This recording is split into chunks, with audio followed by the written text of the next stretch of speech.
ജനകീയ ആരോഗ്യ കേന്ദ്രങ്ങളിൽ ചൊവ്വാഴ്ച ഒരു മുഖ്യധാര മാധ്യമവും ഇത് പറയില്ല കേട്ടോ. അതുകൊണ്ടാണ് ഞാൻ പറയുന്നത്, ഈ കാര്യങ്ങളൊന്നും ഒരു മുഖ്യധാര മാധ്യമങ്ങളും പറയില്ല.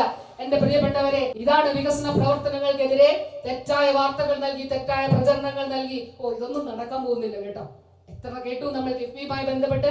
ഈ പ്രവർത്തനങ്ങൾ നമുക്കിവിടെ നടത്താൻ കഴിഞ്ഞിട്ടുണ്ടെങ്കിൽ അത് കേരളത്തിന്റെ മുഖ്യമന്ത്രിയുടെ ഇച്ഛാശക്തിയോട് കൂടിയിട്ടുള്ള നേതൃത്വത്തിന്റെ ഫലമായിട്ടാണ് ആരോഗ്യ മേഖലയിൽ ഈ മാറ്റങ്ങൾ ഉണ്ടാക്കാൻ നമുക്ക് കഴിഞ്ഞിട്ടുള്ളത്. ആരോഗ്യ മേഖലയിൽ മാത്രമല്ല, ഇന്ന് നോക്കൂ, നമുക്ക് ഈ കേരളം തന്നെ ആഗ്രഹിക്കുന്ന ഒരു വലിയ പദ്ധതിയുടെ ഉദ്ഘാടനം ഇന്ന് നടക്കാനായിട്ട് പോവുകയാണ്. അടിസ്ഥാന സൗകര്യ വികസന മേഖലയിൽ, വിദ്യാഭ്യാസ മേഖലയിൽ, ആരോഗ്യ മേഖലയിൽ ഈ മാറ്റങ്ങൾ 9 വർഷം കൊണ്ട് കേരളത്തിൽ സൃഷ്ടിക്കാൻ നമുക്ക് കഴിഞ്ഞു. ഇനിയും കൂടുതൽ ശക്തമായി മുന്നോട്ട് പോകുവാനാണ് നമ്മൾ തീരുമാനിച്ചിട്ടുള്ളത്. വ്യാജ പ്രചരണങ്ങളിലും അധിക്ഷേപങ്ങളിലും കേരളത്തിന്റെ ആരോഗ്യ മേഖല തകർന്നു പോവില്ല എന്ന് ഇവിടെ ഫറൂഖ് ആശുപത്രിയിൽ നമ്മൾ പൂർത്തീകരിച്ച ആശുപത്രിയുടെ ഉദ്ഘാടന വേദിയിൽ പറയട്ടെ. അമീബിക് മെനിഞ്ചോഎൻകഫലൈറ്റിസ്, അമീബ മൂലമുള്ള മസ്തിഷ്ക ജ്വരം. നമ്മൾ നേരിടുന്ന ചോദ്യം എന്തുകൊണ്ട് കേരളത്തിൽ? അതിന് പ്രധാനപ്പെട്ട ഉത്തരം നമ്മൾ പരിശോധിക്കുന്നു.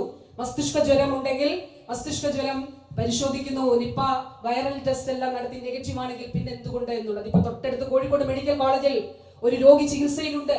അദ്ദേഹം മറ്റൊരു സംസ്ഥാനത്ത് നിന്ന് വന്ന ആളാണ്. അവിടെ സ്വിമ്മിംഗ് പൂളിൽ അദ്ദേഹം നീന്തിയതാണ്, കുളിച്ചതാണ്. അവിടെ വെച്ച് അസുഖമായി. പക്ഷെ പല ആശുപത്രികളിലും അവിടെ പോയി ടെസ്റ്റ് ചെയ്തു, കണ്ടുപിടിച്ചില്ല.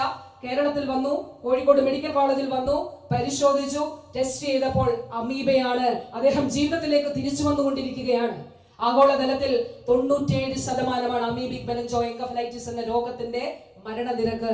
പ്രിയപ്പെട്ടവരെ, കേരളം 2023 നമ്മൾ ഗൈഡ് ലൈൻ ഉണ്ടാക്കി, ചികിത്സാ പ്രോട്ടോകോൾ നിശ്ചയിച്ചു. ബഹുമാനപ്പെട്ട മുഖ്യമന്ത്രി കഴിഞ്ഞ ദിവസവും അതിന്റെ മീറ്റിംഗുകൾ എടുത്തു. രണ്ടാമത്തെ മീറ്റിംഗ് ആണ്. രണ്ടിലധികം മീറ്റിംഗുകൾ ഇതുമായി ബന്ധപ്പെട്ട് തൊട്ടടുത്ത് തന്നെ നടന്നു. ബഹുമാനപ്പെട്ട CM തന്നെ പല മീറ്റിംഗുകൾ എടുത്തു. വിദഗ്ധ സമിതി നമ്മൾ അതിന് രൂപീകരിച്ചു, ഗൈഡ് ലൈൻ ഇഷ്യൂ ചെയ്തു. അതിന്റെ അടിസ്ഥാനത്തിൽ എന്ത് മാറ്റമാണ് ഉണ്ടായതെന്ന് കൂടി പറയണ്ടേ. കേരളത്തിൽ കണ്ടുപിടിക്കുമ്പോഴുള്ള ഗുണം, ആ വ്യക്തിയെ മരണത്തിൽ നിന്ന് രക്ഷിക്കാൻ നമുക്ക് സാധിക്കുന്നു. 97% മരണനിരക്ക്. അതായത് 100 പേർ രോഗം പിടിപെട്ടാൽ 97 പേര് മരിച്ചു പോകുന്ന ഒരു രോഗം. ആ രോഗം കേരളത്തിൽ മരണനിരക്ക് 23% കുറയ്ക്കാൻ കേരളത്തിലെ കഴിഞ്ഞു. ആരോഗ്യ മേഖലയ്ക്ക്, ആരോഗ്യ പ്രവർത്തകർക്ക് കഴിഞ്ഞു എന്നുള്ളത് ഇവിടെ പറയട്ടെ. ഈ നാട് ഒന്നടങ്കം വളരെ ആവേശത്തോടുകൂടി ഫറൂഖ് താലൂക്ക് ആശുപത്രിയുടെ ഉദ്ഘാടനത്തിനു വേണ്ടി കാത്തു നിൽക്കുന്ന സന്തോഷകരമായ അനുഭവമാണ് ഇവിടെ എത്തിയപ്പോൾ കാണാനായിട്ട് സാധിച്ചത്. ഫറൂഖ് താലൂക്ക് ആശുപത്രി സാധാരണക്കാരായ പതിനായിരക്കണക്കിന് ആളുകൾ ആശ്രയിക്കുന്ന താലൂക്ക് ആശുപത്രി സ്വപ്ന തുല്യമായ വികസനം സാധ്യമായിരിക്കുകയാണ്. ഫറൂഖ് താലൂക്ക് ആശുപത്രിയുടെ ചരിത്രത്തിലെ തന്നെ ഏറ്റവും പ്രധാനപ്പെട്ടതും ഏറ്റവും വലുതുമായ വികസനം സാക്ഷാത്കരിച്ചുകൊണ്ട് കേരളത്തിന്റെ ആദരണീയനായ മുഖ്യമന്ത്രി ഇന്ന് അത് ഉദ്ഘാടനം ചെയ്ത് നാടിന് സമർപ്പിക്കുന്ന ചരിത്ര പ്രധാനമായ ദിവസമാണ്. നോക്കൂ, ഇതാണ് കേരളത്തിന്റെ ആരോഗ്യ മേഖലയിൽ ഇടതുപക്ഷ ജനാധിപത്യ മുന്നണി സർക്കാർ സൃഷ്ടിച്ചിരിക്കുന്ന മാറ്റം. ഫറൂഖ് താലൂക്ക് ആശുപത്രി നമ്മുടെ മുന്നിൽ ഉത്തമ ഉദാഹരണമായി നിലകൊള്ളുകയാണ്. 23.5 കോടി രൂപയ്ക്കാണ് ഫറൂഖ് താലൂക്ക് ആശുപത്രിയിൽ അതിമനോഹരമായ ബഹുനില കെട്ടിടം യാഥാർത്ഥ്യമാക്കിയിരിക്കുന്നത്. നമ്മുടെ സംസ്ഥാനത്തിന്റെ ചരിത്രം തന്നെ പരിശോധിച്ചാൽ ആരോഗ്യ മേഖലയിൽ ഏറ്റവും അധികം വികസന പ്രവർത്തനങ്ങൾ സാക്ഷാത്കരിക്കപ്പെടുന്ന ഒരു കാലഘട്ടമാണ്. സംസ്ഥാന ബജറ്റിലൂടെ ആരോഗ്യ വകുപ്പിന് അനുവദിക്കപ്പെടുന്ന പ്ലാൻ വിഹിതങ്ങൾ, നോൺ പ്ലാൻ വിഹിതങ്ങൾ കൂടാതെ അടിസ്ഥാന സൗകര്യ വികസനത്തിനായി കിഫ്ബിയിലൂടെ 10,000 കോടി രൂപയാണ് അനുവദിക്കപ്പെട്ടിട്ടുള്ളത്. 2016 കേരളത്തിൽ അധികാരത്തിൽ വന്ന സർക്കാർ ആരോഗ്യ മേഖലയിൽ പ്രത്യേകമായിട്ടുള്ള ഒരു മിഷൻ കൂടി രൂപീകരിച്ചു. 4 മിഷനുകൾ സർക്കാർ ആവിഷ്കരിച്ചപ്പോൾ അതിലൊന്ന് ആരോഗ്യ മേഖലയുമായി ബന്ധപ്പെട്ടിട്ടുള്ളതായിരുന്നു. ആ മിഷന്റെ പേര് ആർദ്രം എന്നുള്ളതായിരുന്നു. ആർദ്രത്തിന്റെ ലക്ഷ്യം ഏറ്റവും ചുരുങ്ങിയ വാക്കുകളിൽ പറഞ്ഞാൽ ഇത്രമാത്രമാണ്: രോഗത്തിന്റെ മുന്നിൽ ഒരാളും നിസ്സഹാരായി പോകാൻ പാടില്ല. എനിക്ക് പണമില്ലാത്തതിന്റെ പേരിൽ എനിക്ക് ചികിത്സ നിഷേധിക്കപ്പെടുന്ന സാഹചര്യം ഉണ്ടാകാനായിട്ട് പാടില്ല. രോഗികളായിട്ടുള്ള ആളുകളെ ചേർത്ത് പിടിച്ച് ചികിത്സ, ഗുണനിലവാരമുള്ള ചികിത്സ ഉറപ്പുവരുത്തണം. രോഗ പ്രതിരോധം ഉറപ്പാക്കിക്കൊണ്ട് സമൂഹത്തിന്റെ രോഗാതുരത കുറയ്ക്കണം. നമ്മുടെ പഞ്ചായത്ത് തലത്തിലുള്ള ആരോഗ്യ കേന്ദ്രങ്ങൾ മുതൽ മെഡിക്കൽ കോളേജുകൾ വരെ അടിസ്ഥാന സൗകര്യ വികസന മേഖലയിൽ വലിയ മാറ്റങ്ങൾ ഉണ്ടായി. പഞ്ചായത്ത് തലത്തിൽ ആരോഗ്യ കേന്ദ്രങ്ങളെ കുടുംബാരോഗ്യ കേന്ദ്രങ്ങളാക്കി മാറ്റി. പേര് മാറ്റി, ബോർഡ് എഴുതി മാറ്റി വെക്കുക അല്ല ചെയ്തത്. കുടുംബങ്ങളുടെ ആരോഗ്യ കേന്ദ്രമാണ്. ആ പ്രദേശത്തെ മുഴുവൻ കുടുംബങ്ങൾക്കും ആശ്രയിക്കാവുന്ന ആരോഗ്യ കേന്ദ്രം. അവിടെ ലാബ് സൗകര്യം ഉൾപ്പെടെ ഏർപ്പെടുത്തി നമുക്കൊരു പരിശോധന ആവശ്യമുണ്ടെങ്കിൽ ഉയർന്ന ആശുപത്രികളിലേക്ക് പോകണ്ട. പകരം നമ്മുടെ തൊട്ടടുത്തുള്ള ആരോഗ്യ കേന്ദ്രത്തിലേക്ക് പോയി പരിശോധിക്കാം. അവിടെ പരിശോധിക്കാൻ കഴിയുന്നതല്ലെങ്കിൽ ഉയർന്ന ലാബിൽ അയച്ചു പരിശോധിപ്പിച്ച് നമുക്ക് റിസൾട്ട് നൽകും. താലൂക്ക് ആശുപത്രികൾ, ഫറൂഖ് താലൂക്ക് ആശുപത്രി ഉൾപ്പെടെ നമ്മുടെ സംസ്ഥാനത്തെ താലൂക്ക് ആശുപത്രികളിൽ സ്പെഷ്യാലിറ്റി ചികിത്സ ഏർപ്പെടുത്തി. താലൂക്ക് ആശുപത്രി തലം മുതൽ സ്പെഷ്യാലിറ്റി ചികിത്സ ഏർപ്പെടുത്തുമ്പോൾ ഒരു ഉദാഹരണം പറഞ്ഞാൽ 9 വർഷം മുൻപ് സംസ്ഥാനത്തെ ഏതാണ്ട് 12 ആശുപത്രികളിൽ മാത്രമാണ് ഡയാലിസിസ് സൗകര്യം ഉണ്ടായിരുന്നത്. ഇന്നിതാ നമ്മുടെ ഫറൂഖ് താലൂക്ക് ആശുപത്രിയിൽ ഉൾപ്പെടെ ഡയാലിസിസ് സൗകര്യം കേരളത്തിലെ ഏതാണ്ട് എല്ലാ താലൂക്ക് ആശുപത്രികളിലും സാധ്യമാക്കിയിരിക്കുകയാണ്. താലൂക്ക്, ജില്ലാ, ജനറൽ ആശുപത്രികൾ, ഇനി ശേഷിക്കുന്ന ഇടങ്ങളിൽ ഈ ഏതാനും മാസങ്ങൾ കൊണ്ട് നമുക്കത് പൂർത്തിയാക്കാനായിട്ട് കഴിയും. 9 വർഷം മുൻപ് നമുക്ക് ചിന്തിക്കാൻ കഴിയുമായിരുന്നില്ല കാർഡിയോളജി ട്രീറ്റ്മെന്റ്, ഹൃദ്രോഗ ചികിത്സ ഒരു ജില്ലാ ആശുപത്രിയിൽ ഉണ്ടാകും എന്നുള്ളത്. നമ്മുടെ കോഴിക്കോട് ജനറൽ ആശുപത്രി, ജില്ലാ ആശുപത്രിയിൽ ഉൾപ്പെടെ കാത്ത് ലാബുകൾ സ്ഥാപിച്ചു. ഹൃദ്രോഗ ചികിത്സയ്ക്ക് സൗകര്യങ്ങൾ ഒരുക്കി. പ്രൈമറി ആൻജിയോപ്ലാസ്റ്റി ഉൾപ്പെടെ കേരളത്തിൽ ഏതാണ്ട് എല്ലാ ജില്ലാ ആശുപത്രികളിലും ഇനി ശേഷിക്കുന്നത് ഇടുക്കിയാണ്. ഇടുക്കിയിലും ഈ കാലഘട്ടത്തിൽ അതിന്റെ പണം അനുവദിച്ച് അതിന്റെ നിർമ്മാണ പ്രവർത്തനങ്ങൾ നടക്കുകയാണ്. 9 വർഷം മുൻപ് നമുക്ക് ചിന്തിക്കാൻ കഴിയുമായിരുന്നില്ല നമ്മുടെ ജില്ലാ ആശുപത്രികളിൽ ക്യാൻസർ ചികിത്സ സാധ്യമാകുമെന്ന്. ഇന്ന് കേരളത്തിലെ 28 ജില്ലാ ആശുപത്രികളിൽ കീമോ ഉൾപ്പെടെ നൽകിക്കൊണ്ട് ക്യാൻസർ ചികിത്സ സാധ്യമായിരിക്കുകയാണ്. 9 വർഷം മുൻപ് നമ്മുടെ മെഡിക്കൽ കോളേജുകളിൽ കരൾ മാറ്റിവെക്കൽ ശസ്ത്രക്രിയ ഉണ്ടായിരുന്നില്ല. സ്വകാര്യ മേഖലയിൽ 40-45 അതിന് പുറത്തും ചെലവാകുന്ന ശസ്ത്രക്രിയ ബഹുമാനപ്പെട്ട മുഖ്യമന്ത്രി നിർദ്ദേശം നൽകി. എന്തുകൊണ്ട് നമ്മുടെ സർക്കാർ ആശുപത്രികളിൽ ഇത് ചെയ്തുകൂടാ? 4000 രൂപ ഒന്നിച്ചെടുക്കാൻ പെട്ടെന്ന് പറഞ്ഞാൽ നമ്മുടെ കയ്യിൽ ഇല്ലാത്ത സാഹചര്യത്തിൽ 40-45 ലക്ഷം രൂപ ചെലവഴിച്ച് നിങ്ങൾ ഇതാ കരൾ മാറ്റിവെക്കൽ ശസ്ത്രക്രിയ ചെയ്യണമെന്ന് പറഞ്ഞാൽ നമ്മൾ എവിടേക്ക് പോകും? അവിടെ ബഹുമാനപ്പെട്ട മുഖ്യമന്ത്രിയുടെ നേതൃത്വത്തിൽ സംസ്ഥാന ആരോഗ്യ വകുപ്പ് ഇടപെടൽ നടത്തി.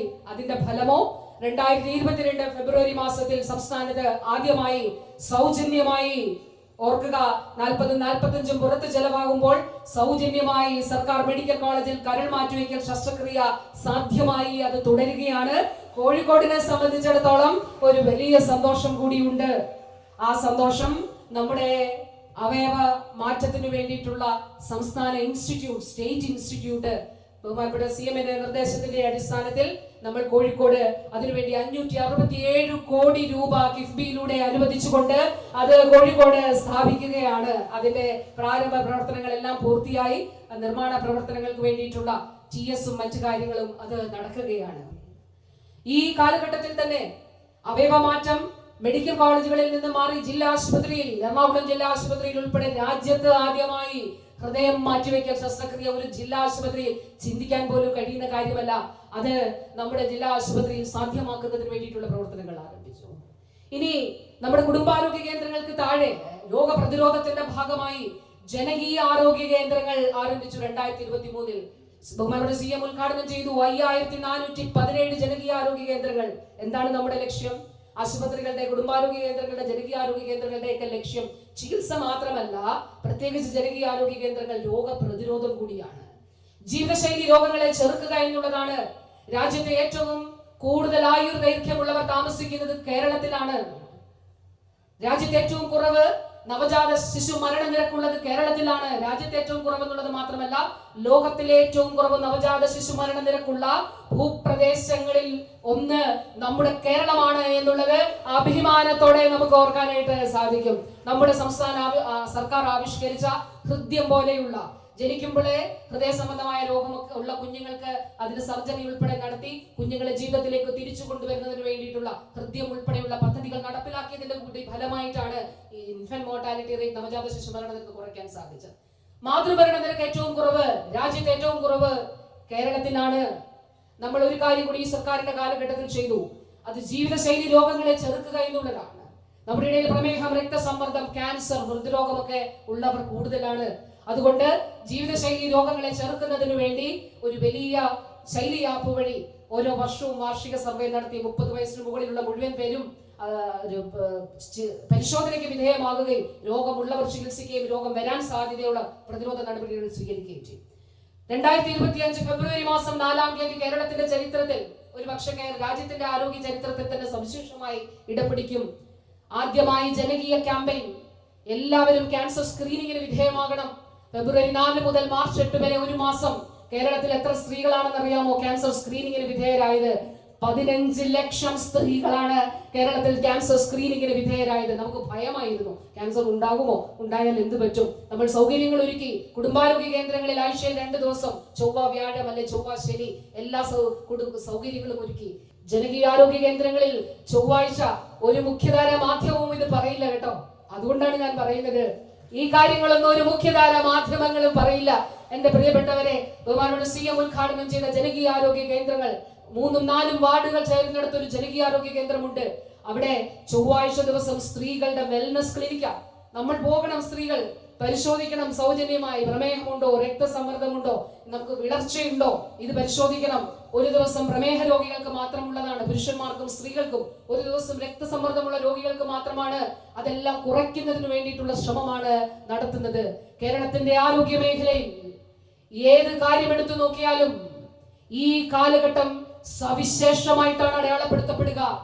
ഏത് കാലഘട്ടത്തിൽ ഇത്രയും അധികം വികസന പ്രവർത്തനങ്ങൾ കേരളത്തിൽ നടന്നിട്ടുണ്ട് എന്നുള്ളത് നമുക്ക് പരിശോധിച്ചു നോക്കണം. നമ്മുടെ കോഴിക്കോടിനെ മാത്രം പറയുകയാണെങ്കിൽ, കോഴിക്കോടിന്റെ താലൂക്ക് ആശുപത്രികളിൽ ഇവിടെ കിഫ്ബിയിലൂടെയാണ് അനുവദിച്ചത്.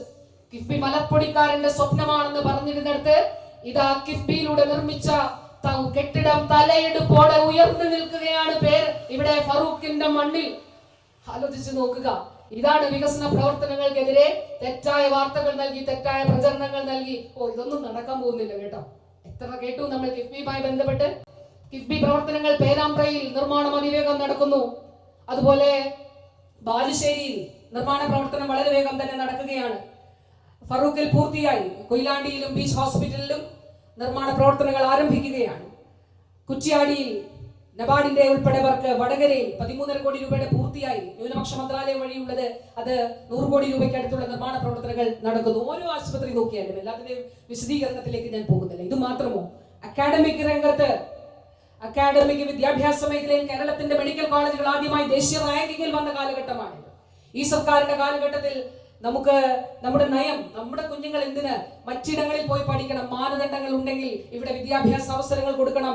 സർക്കാർ മേഖലയിലും സർക്കാർ ഇതര മേഖലയിലുമായിട്ട് 15 പുതിയ നഴ്സിംഗ് കോളേജുകൾ ഈ കാലഘട്ടത്തിൽ കേരളത്തിൽ തുടങ്ങുന്നതിന് നമുക്ക് സാധിച്ചു. ദേശീയ റാങ്കിങ്ങിൽ നമ്മുടെ മെഡിക്കൽ കോളേജുകൾ ഉൾപ്പെടുന്ന സാഹചര്യം ഉണ്ടായി. ഇനി രോഗപ്രതിരോധവുമായി ബന്ധപ്പെട്ടോ, 2018 നമുക്ക് നിപ്പ കേരളത്തിൽ റിപ്പോർട്ട് ചെയ്തു. കോഴിക്കോട് വളരെ സുശക്തമായി നമ്മൾ ഇതിനെ നേരിട്ടു. 2023 വീണ്ടും ഒരു ഔട്ട് ബ്രേക്ക് കേരളത്തിൽ ഉണ്ടായി. കോഴിക്കോട് നമ്മൾ ഭയന്ന് മാറി നിൽക്കുക അല്ല ചെയ്തത്, മറിച്ചോ ആഗോള ചരിത്രത്തിൽ, നിപ്പയുടെ ചരിത്രത്തിൽ 70% മുകളിൽ മരണനിരക്കുള്ള ഒരു രോഗത്തെ, അതിന്റെ മരണം പിടിച്ചുകെട്ടുവാൻ കേരളത്തിന് കഴിഞ്ഞു. 33.3% നിപ്പയുടെ മരണനിരക്ക് കുറയ്ക്കാൻ നമുക്ക് കഴിഞ്ഞു. ഇപ്പൊ നമ്മൾ കാണുന്ന ഒരു വാർത്തയുണ്ടല്ലോ, അതുകൂടി പറഞ്ഞതിന്റെ വാക്കുകൾ അവസാനിപ്പിക്കുകയാണ്, ദീർഘിപ്പിക്കുന്നില്ല. അമീബിക് മെനിഞ്ചോഎൻകെഫലൈറ്റിസ്, അമീബ മൂലമുള്ള മസ്തിഷ്ക ജ്വരം. നമ്മൾ നേരിടുന്ന ചോദ്യം എന്തുകൊണ്ട് കേരളത്തിൽ, എന്തുകൊണ്ട് കേരളത്തിൽ? അതിന് പ്രധാനപ്പെട്ട ഉത്തരം നമ്മൾ പരിശോധിക്കുന്നു. മസ്തിഷ്ക ജ്വരം ഉണ്ടെങ്കിൽ, മസ്തിഷ്ക ജ്വരം പരിശോധിക്കുന്നു. നിപ്പ വൈറൽ ടെസ്റ്റ് എല്ലാം നടത്തി നെഗറ്റീവ് ആണെങ്കിൽ പിന്നെ എന്തുകൊണ്ട് എന്നുള്ളത്. ഇപ്പൊ തൊട്ടടുത്ത് കോഴിക്കോട് മെഡിക്കൽ കോളേജിൽ ഒരു രോഗി ചികിത്സയിലുണ്ട്. അദ്ദേഹം മറ്റൊരു സംസ്ഥാനത്ത് നിന്ന് വന്ന ആളാണ്. അവിടെ സ്വിമ്മിംഗ് പൂളിൽ അദ്ദേഹം നീന്തിയതാണ്, കുളിച്ചതാണ്. അവിടെ വെച്ച് അസുഖമായി. പക്ഷെ പല ആശുപത്രികളിലും അവിടെ പോയി ടെസ്റ്റ് ചെയ്തു, കണ്ടുപിടിച്ചില്ല. കേരളത്തിൽ വന്നു, കോഴിക്കോട് മെഡിക്കൽ കോളേജിൽ വന്നു, പരിശോധിച്ചു, ടെസ്റ്റ് ചെയ്തപ്പോൾ അമീബയാണ്. അദ്ദേഹം ജീവിതത്തിലേക്ക് തിരിച്ചു വന്നുകൊണ്ടിരിക്കുകയാണ്. ആഗോളതലത്തിൽ 97% അമീബിക് മെനിഞ്ചോഎൻകഫലൈറ്റിസ് എന്ന രോഗത്തിന്റെ മരണനിരക്ക്. പ്രിയപ്പെട്ടവരെ, കേരളം 2023 നമ്മൾ ഗൈഡ് ലൈൻ ഉണ്ടാക്കി, ചികിത്സാ പ്രോട്ടോകോൾ നിശ്ചയിച്ചു. ബഹുമാനപ്പെട്ട മുഖ്യമന്ത്രി കഴിഞ്ഞ ദിവസവും അതിന്റെ മീറ്റിംഗുകൾ എടുത്തു. രണ്ടാമത്തെ മീറ്റിംഗ് ആണ്. രണ്ടിലധികം മീറ്റിംഗുകൾ ഇതുമായി ബന്ധപ്പെട്ട് തൊട്ടടുത്ത് തന്നെ നടന്നു. ബഹുമാനപ്പെട്ട CM തന്നെ പല മീറ്റിംഗുകൾ എടുത്തു. വിദഗ്ധ സമിതി നമ്മൾ അതിന് രൂപീകരിച്ചു, ഗൈഡ് ലൈൻ ഇഷ്യൂ ചെയ്തു. അതിന്റെ അടിസ്ഥാനത്തിൽ എന്ത് മാറ്റമാണ് ഉണ്ടായതെന്ന് കൂടി പറയണ്ടേ. കേരളത്തിൽ കണ്ടുപിടിക്കുമ്പോഴുള്ള ഗുണം, ആ വ്യക്തിയെ മരണത്തിൽ നിന്ന് രക്ഷിക്കാൻ നമുക്ക് സാധിക്കുന്നു. 97% മരണനിരക്ക്. അതായത് 100 പേർ രോഗം പിടിപെട്ടാൽ 97 പേര് മരിച്ചു പോകുന്ന ഒരു രോഗം.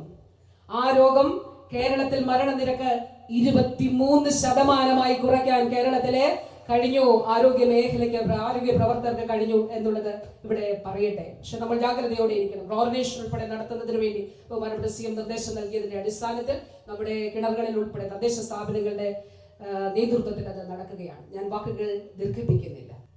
ഈ പ്രവർത്തനങ്ങൾ നമുക്കിവിടെ നടത്താൻ കഴിഞ്ഞിട്ടുണ്ടെങ്കിൽ അത് കേരളത്തിന്റെ മുഖ്യമന്ത്രിയുടെ ഇച്ഛാശക്തിയോട് കൂടിയിട്ടുള്ള നേതൃത്വത്തിന്റെ ഫലമായിട്ടാണ് ആരോഗ്യ മേഖലയിൽ ഈ മാറ്റങ്ങൾ ഉണ്ടാക്കാൻ നമുക്ക് കഴിഞ്ഞിട്ടുള്ളത്. ആരോഗ്യ മേഖലയിൽ മാത്രമല്ല, ഇന്ന് നോക്കൂ, നമുക്ക് ഈ കേരളം തന്നെ ആഗ്രഹിക്കുന്ന ഒരു വലിയ പദ്ധതിയുടെ ഉദ്ഘാടനം ഇന്ന് നടക്കാനായിട്ട് പോവുകയാണ്.